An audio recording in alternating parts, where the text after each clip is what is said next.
Assalamu alaikum. Alors, nous continuons toujours les applications liées à la statique. Pour l'application numéro 2, il s'agit d'une plaque S uniforme de masse M égale à 15 kg, soudée à un arbre vertical supporté par les paliers A et B. Alors, soit R, le repère OX, YZ, un repère orthonormé direct est lié au bâti 0. Le bâti que nous avons aussi, donc le bâti, ce corps-là, qui est donc le bâti. Alors, la plaque est en liaison pivot avec le bâti. Cette liaison est réalisée par l'association des deux liaisons.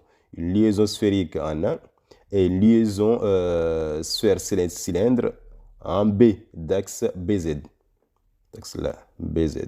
Alors, lorsque vous avez une liaison cylindrique d'axe Z, donc dans l'espace, cette liaison aura deux composantes. Une composante suivant X et une composante suivant Y. Alors, la composante suivant Z égale à 0 parce que la liaison cylindrique, n'est-ce pas, une articulation cylindrique en B, donc son axe est Z. Donc, nous avons un mouvement de rotation, n'est-ce pas, suivant en fait Z et une translation suivant Z. Donc, il n'y a pas d'axe mécanique suivant l'axe Z. Alors maintenant, le poids de la plaque est appliqué au centre de gravité G de l'ensemble. Ce point est là, le point G. Le câble des masses négligeables et de l'odeur négligeable est lié en C avec le bâti et D avec la plaque. Le point C, donc ici, nous avons le bâti et ce câble-là est lié par rapport donc aux plaques en D. Donc en D, nous avons ici le plaque et le point C, nous avons le bâti. Liaison du câble avec le bâti, liaison du câble avec la plaque. Alors, il empêche la plaque et l'arbre de pivoter, le câble que nous avons ici. Alors, on applique un couple extérieur C qui est égal à 120 donc, Nm suivant Z à l'ensemble du système, c'est-à-dire l'ensemble donc du système qu'on appelle ici, c'est la plaque. Alors, on donne ici les différentes distances en millimètres, à savoir donc le vecteur AB, le vecteur OC, le vecteur OB, le vecteur OD, le vecteur OG. Alors, question demandée, isoler le câble et déterminer la forme du torseur d'axe mécanique qu'exerce le câble sur la plaque. Non, le câble est là. On nous demande d'isoler le câble et appliquer, donc, n'est-ce pas, et déterminer la forme du torseur d'axe mécanique du câble vers la plaque. Voilà. Deuxième question demande d'isoler en fait la plaque S et déterminer les actions mécaniques que supportent les paliers A et B. Donc en A et en B.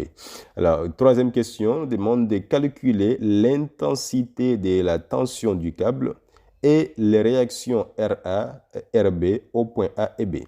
Alors, pour ce faire, il faudrait savoir tout d'abord que vous avez un couple extérieur qui est appliqué par rapport au système. Ce couple-là est égal à 120 donc, Nm. Alors, comme, encore une fois, les distances sont données en millimètres, il faut avoir l'habitude de convertir toujours le couple extérieur en Nm pour que les équations soient compatibles. Alors, la question numéro 1 nous demande d'isoler le câble et déterminer la forme du torseur d'axe mécanique qu'exerce le câble sur la plaque. Alors, on peut isoler le câble ici.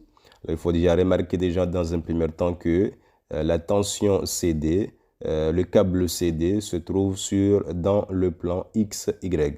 Alors, la tension TD aura comme composante XD et YD. On y est. Alors, ici, on peut maintenant donc représenter les différents axes mécaniques. Donc, nous avons un système soumis à deux glisseurs. Nous avons la tension en fait qu'exerce en fait le câble sur la plaque et la tension qu'exerce le câble sur en fait le bâti qui est en noir ici. On y est. Alors, à partir de là, vous avez un système soumis à deux glisseurs. Alors, le vecteur TC plus le vecteur TD égale au vecteur nul. Alors, comme la tension TD se trouve dans le plan XY, alors on peut écrire le torseur DD, n'est-ce pas, donc sur S, qui est donc le torseur d'axe mécanique appliqué par rapport au câble vers la plaque. Donc, nous avons le torseur qu'on peut l'écrire sous cette forme.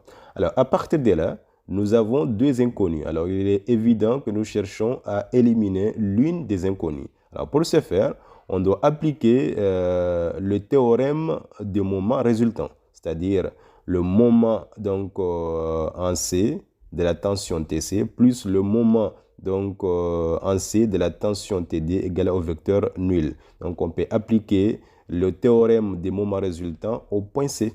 Et comme ça, donc, on aura donc exprimé la composante XD et YD, n'est-ce pas, en fonction de YD. Alors, si on transfère le moment donc, de TD par rapport au point C, on va écrire que le moment donc, en C de la tension TD est égal au point où on transfère le moment, c'est le point C. D, c'est le point d'application de la tension TD, c'est le point D qui est là. Alors, CD vectoriel TD égale à quoi vaut le vecteur CD? D'après le schéma de principe, vous aurez, si vous introduisez le point d'origine O, on aura CO plus OD. Alors, à quoi vaut CO? CO est égal à moins OC. Donc, vous avez moins 200 porté par X. Le vecteur OD est égal à 600 porté par Y. Vous l'avez ici. Ensuite, vous injectez les composantes de la tension TD. Vous avez XD et YD. Donc, XD porté par X et YD porté par Y. Ensuite, on fait le produit vectoriel. X vecteur X est égal au vecteur nul. X vecteur Y est égal à Z. J'aurai moins 200 YD, ce que j'ai ici. Ensuite, j'ai Y vecteur X et ça me donne moins Z. J'aurai donc moins 600 XD, ce que j'ai ici. Ensuite, Y vecteur Y égale au vecteur nul. Voici le moment donc, de la tension TD par rapport au point C.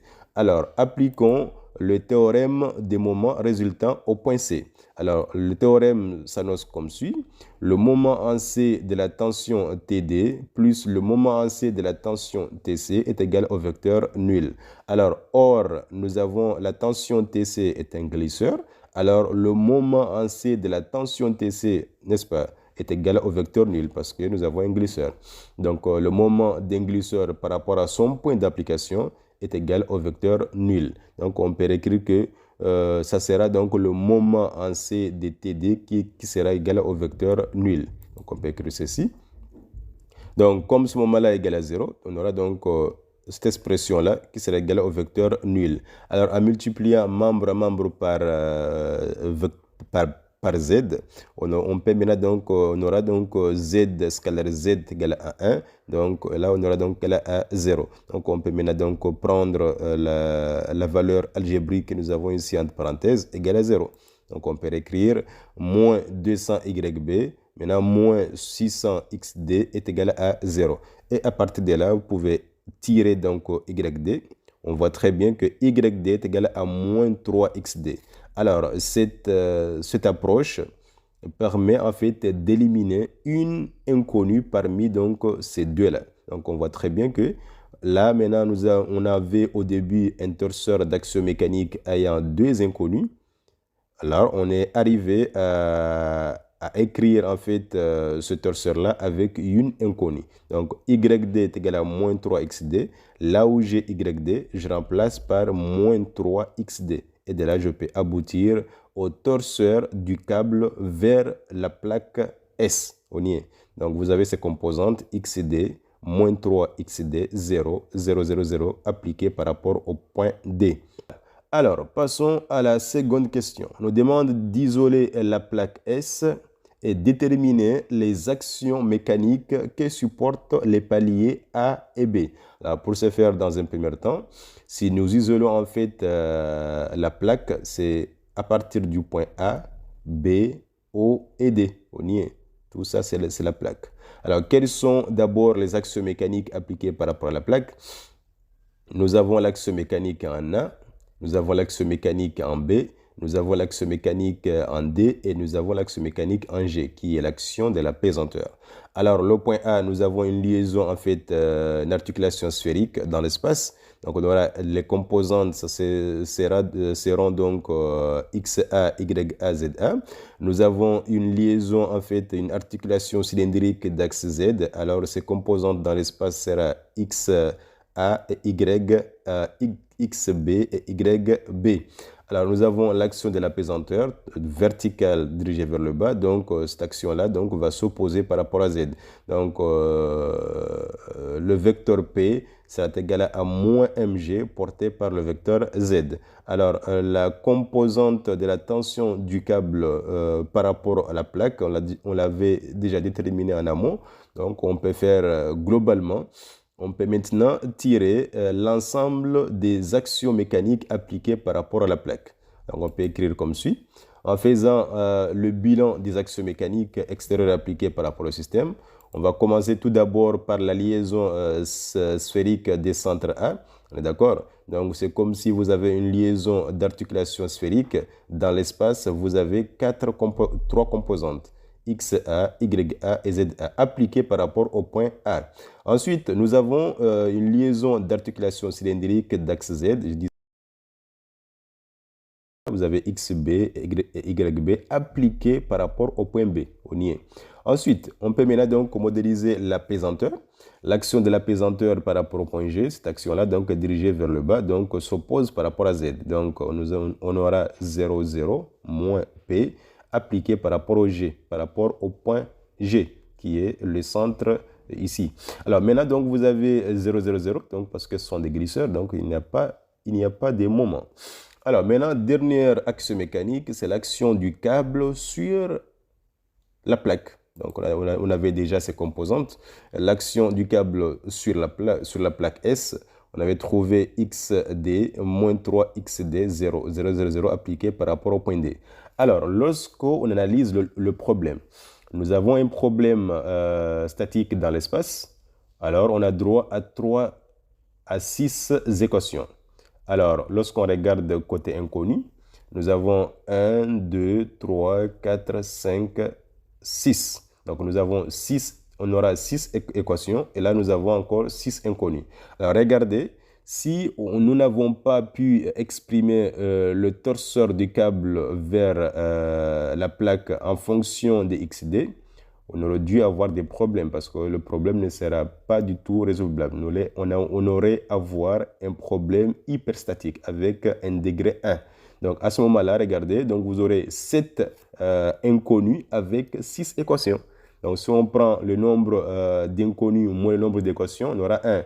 Donc, on aura un système hyperstatique de degré 1. Donc là, on ne pourra pas résoudre. Raison pour laquelle il était évident, n'est-ce pas? Donc, il était bien conseillé d'abord d'exprimer le torseur de la tension du câble vers la plaque en fonction de l'une des variables, soit en fonction de X, soit en fonction de Y. On y est. Là, ça va faciliter de réduire le nombre d'inconnus. Et comme ça, on aura 6 équations avec 6 inconnus, donc on pourra résoudre le problème. Alors, on avait déjà oublié en fait le couple qu'exerce en fait l'extérieur vers le système. Voilà, le couple est là. Donc, nous avons l'action du couple sur la plaque. Alors, nous avons un torseur couple. Alors, un torseur couple peut être exprimé vers n'importe quel point du système. Donc, comme on va chercher à transférer l'ensemble des torseurs en A, donc on va exprimer notre couple, n'est-ce pas, le torseur couple en A. Donc, ce torseur couple peut être exprimé par rapport au point A, par rapport au point B, par rapport au point O, par rapport au point G, par rapport au point D, par rapport au point C. Parce que c'est un torseur couple. Alors, là, n'oubliez pas qu'on avait 120 newtons mètres portés par Z. Mais comme nous sommes en fait les dimensions des différents points sont données ici donc en millimètres, il est évident de convertir le couple en newton millimètre pour qu'il y ait compatibilité dans les équations. Alors, après avoir converti en newton millimètre, vous aurez 120 000, n'est-ce pas, portés par Z. Alors, à partir de là, on va maintenant transférer l'ensemble des torseurs, on est d'accord?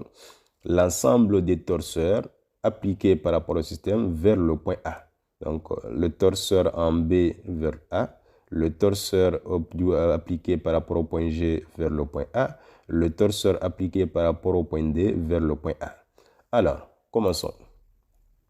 Alors, on cherche à transférer les torseurs vers A. Alors, on commence tout d'abord par déterminer le moment. On commence par l'apesanteur. le moment donc de l'action de l'apesanteur, n'est-ce pas, par rapport au point A. Donc l'apesanteur, elle est appliquée où? Elle est appliquée par rapport au point G. Donc on aura A. A, c'est le point où on souhaite faire le transfert. Ce sera AG vectoriel P. D'accord? À quoi vaut AG? Donc AG est égal à AO. D'accord? AG est égal à AO plus OG. Donc là, vous avez AO, vous avez ses composantes et OG. Et après, vous trouverez donc le résultat là. Donc AO plus OG, vous avez donc la résultante. Vectoriel P, à quoi vaut P? P est égal à moins P porté par Z. On y est. Donc si maintenant on fait le produit vectoriel, Z vectoriel Z est égal à vecteur nul. Donc on aura Y vectoriel Z qui est égal à X. On y est. Donc on aura 300 multiplié par moins P porté par X. Donc on aura moins 300 Px. Alors, une fois que vous aurez à déterminer le moment donc, du vecteur P par rapport au point A, qui est égal à ici à moins 300 P porté par X, vous pouvez maintenant réécrire ce torseur-là, maintenant donc cette fois-ci exprimé en A. Donc là, vous voyez très bien que la composante du moment donc, de P par rapport au point A est égale à moins 300 P porté par X. Donc, je vais remplacer là où j'ai 0 ici par moins 300p parce que j'ai qu'une composante suivant x. Alors là, le point G va changer. On va changer G, on va remplacer par A. Donc, on peut écrire ceci. Le torseur, n'est-ce pas, donc, des pesanteurs vers le système S a pour composante, on avait dit que lorsqu'on transfère un torseur, la résultante ne change pas. La résultante reste invariable. Donc, vous avez la résultante qui est là. Ce qui va changer, c'est le moment. Donc, maintenant, j'ai la composante du moment maintenant, c'est moins 300p porté par x. Donc, voici la composante suivant x. Y est égal à 0, il n'y a pas de y ici. Et z est égal à 0, il n'y a pas de z ici. Donc, voici le torseur d'action de la pesanteur sur la plaque exprimé par rapport au point A. Alors, ensuite, nous déterminons cette fois-ci le moment par rapport au point A de la tension TD du fil. Alors, la formule est la suivante. Le moment donc de la tension TD par rapport au point A est égal à AD, parce que D, c'est le point d'application de la tension TD, vectoriel TD. Alors, on peut écrire le vecteur AD comme suit, en introduisant le point O. On aura donc le vecteur AD est égal au vecteur AO plus le vecteur OD. On y est. Alors, on peut maintenant donc remplacer les composantes du vecteur TD. Le vecteur TD a pour composante XD porté par X plus YD porté par Y. Alors, le vecteur AO plus le vecteur OD, d'après l'énoncé, cette résultante nous donne moins 680Z plus 600 porté par Y. Alors, en faisant le produit vectoriel, on aura donc Z vectoriel X qui nous donne ici Y. On aura donc moins 680 XD porté par Y. Ensuite, vous avez Z vectoriel Y qui nous donne moins X. Donc, on aura moins fois moins donne plus. On aura 680 fois YD porté par X. Et enfin, nous avons Y vectoriel X. Et Y vecteur X nous donne moins Z. Donc, on aura 600, moins 600, donc XD porté par Z. Et là, vous avez Y vectoriel Y égal au vecteur nul. Alors, ici, vous pouvez aussi, effectivement, remplacer directement la composante de YD. On sait que YD est égal à moins 3XD. On y est. Donc, vous pouvez aussi le faire. Hein. Mais moi, donc, j'ai voulu donc, voilà, marcher avec cette méthode-là. Mais vous pouvez également remplacer directement à partir de là la composante de YD qui est égale à moins 3XD. Et de là, le résultat que vous avez ici, il peut être exprimé en fonction de XD. On y est. Alors, maintenant, connaissant le moment en A de la tension TD, maintenant, on peut réécrire le torseur. Alors, encore une fois, la valeur de la valeur de la résultante ne change pas. On récupère les composantes du moment.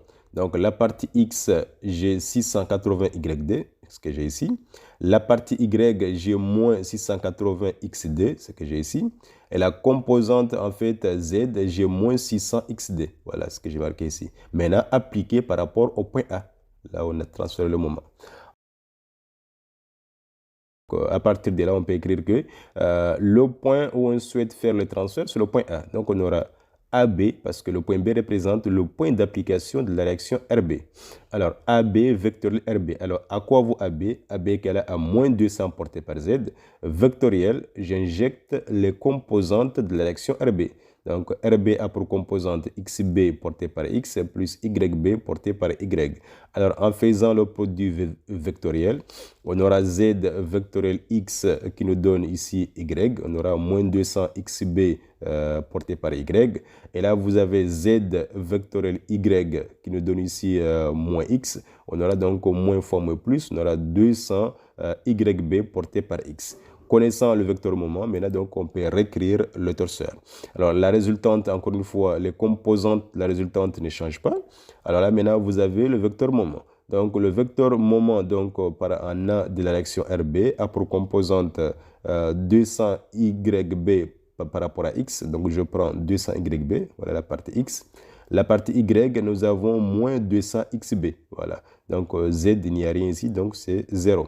Appliqué par rapport au point A. Alors, à partir de là, nous avons transféré l'ensemble des torseurs d'action mécanique vers le point A. Alors, à partir de là, on peut maintenant appliquer le principe fondamental de la statique, qui stipule que la somme des torseurs appliqués par rapport au système exprimé donc en un point du système est égale au torseur nul. Donc, on peut réécrire comme suit. L'application du principe fondamental de la statique stipule que le torseur d'action mécanique appliqué en A exprimé en A, donc ici, plus le torseur d'action mécanique du couple extérieur exprimé en A, plus le torseur d'action mécanique du point D exprimé donc en A, plus le torseur d'action mécanique de l'apesanteur exprimé en A, plus le torseur d'action mécanique du point D exprimé en A égale au torseur nul. Donc, après avoir transféré l'ensemble des torseurs au point dont vous souhaitez appliquer le PFS, maintenant, il faut donc faire la somme de ces torseurs-là égale au torseur nul. Alors maintenant, donc, récupérons donc les éléments. À partir de là, on peut maintenant sortir les équations scalaires d'équilibre. Alors, en utilisant le théorème de moment en A, donc pour ceux qui sont des équations par rapport au moment, j'avais dit pour le moment, vous avez 0. Là, vous avez 680 YD. Vous avez ici moins 300 P. Vous avez ici 200 YB égale à 0. Première équation que j'ai ici par rapport au moment. Maintenant, ici, la partie Y, vous avez 0, 0. Vous avez moins 680, ce que j'ai ici, XD. Ensuite, moins 200 XB, ce que j'ai ici, égale à 0. Ensuite, troisième équation, vous avez la partie Z pour le moment. J'ai 0. J'ai 1000. J'ai 120 000 moins 600 en fait XD est égal à 0. On y est. Alors à partir de là, vous pouvez tirer XD, vous pouvez tirer en fait XB et vous pouvez tirer YB. Alors maintenant, on peut utiliser les équations liées par rapport à la résultante, à savoir que XA plus XD plus XB égale à 0, première équation. La deuxième équation par rapport à Y, vous avez YA moins 3 XD plus YB égale à 0, deuxième équation. Et dernière équation, vous avez ZA moins P est égal à 0, donc troisième équation. Et à partir de là, maintenant, vous pouvez tirer XA, d'accord, parce qu'on connaît XD qui est là, on connaît XB, nous avons sa valeur. Là, vous pouvez trouver XA. Alors maintenant, là, vous pouvez tirer aussi YA. Donc, vous avez la valeur de XD. Vous avez la valeur de YB qui est déjà calculée ici. Là, vous pouvez accéder à la valeur de YA. Alors, à partir de là, donc, connaissant ZA, YA et XA, on peut maintenant donc déterminer la réaction du point A. Et ici encore, connaissant YB et XB, on peut aussi calculer la réaction du point au point B. On y est. Alors, connaissant XD, on peut aussi déduire la tension T du câble. On y est. Parce que n'oubliez pas que la tension du câble a pour composante XD et moins 3 XD. Donc, connaissant XD, on peut avoir sa valeur, on peut aussi connaître son ordonnée. On y est. Alors, regardez. Moi, par exemple, j'avais laissé en fait la composante YD. Donc, comme vous le voyez ici, En arrivant ici, j'ai remplacé la composante YD par son expression parce que je sais que YD est égal à moins 3XD. Ouais, je l'ai remplacé à partir de là. Et donc, je connais XD qui est égal à 200 newtons. Donc, maintenant, je peux maintenant donc remplacer ici et calculer donc la valeur de YD. C'est la raison pour laquelle j'avais dit en amont que pour calculer le moment de transfert, le moment donc de la tension TD par rapport au point A, vous pouvez aussi donc remplacer directement les composantes obtenues ici, c'est-à-dire XD porté par X moins 3XD porté par Y. On est d'accord? Et là, vous pouvez directement aboutir. De toute façon, quelle que soit l'approche, vous aurez en fait le même résultat. On y est. Voilà. Donc, à partir de là, nous avons pu en fait déterminer toutes les inconnues. On y est. Et de là, donc, on peut passer à la question suivante. Néanmoins, la démarche, en fait, c'est que la démarche que j'ai utilisée ici pour résoudre en fait les équations, vous pouvez faire autrement aussi. Hein. C'est-à-dire, on peut réécrire les équations d'une manière globale, à savoir XA plus XD moins 300P. Non. XA plus XD plus XB égale à 0, équation numéro 1. YA moins 3XD plus YD plus YB égale à 0, équation numéro 2. Vous aurez ZA moins P égale à 0, équation numéro 3. Ensuite, vous aurez 0, vous avez 680 YD moins 300P plus 200 YB égale à 0, équation numéro 4. Vous avez ici 0, vous avez moins 680 XD moins 200 XB égale à 0, équation numéro 5. Ensuite, 120 000 moins 600 XD égale à 0, équation numéro 6. Et là, vous aurez les 6 équations. Et à partir de là, vous pouvez maintenant donc commencer par résoudre, n'est-ce pas, donc les équations, donc commencer par résoudre du bas vers le haut, c'est-à-dire en commençant par l'équation numéro 6, équation numéro 5, équation numéro 4, équation numéro 3, équation numéro 2, équation numéro 1. Et là, vous aurez donc, en appliquant aussi cette méthodologie, vous aboutirez encore au même résultat. Donc, la méthode à utiliser, donc, tout dépendra de vous. Moi, j'ai juste en fait détaillé pour vous montrer en fait comment en fait les équations dues par rapport au moment et les équations dues par rapport à la résultante. Mais vous pouvez les faire aussi d'une manière globale. Tout revient au même, bien sûr. Alors maintenant, la question suivante nous demande de calculer l'intensité de la tension du câble et les réactions RA et RB au point A et B. Alors, connaissant les composantes, on peut maintenant écrire que la tension TDC est égale à XD au carré plus YD au carré. Or, YD est égal à moins 3XD. Donc, moins 3XD au carré est égal à 9XD au carré. En remplaçant, vous trouverez la valeur suivante.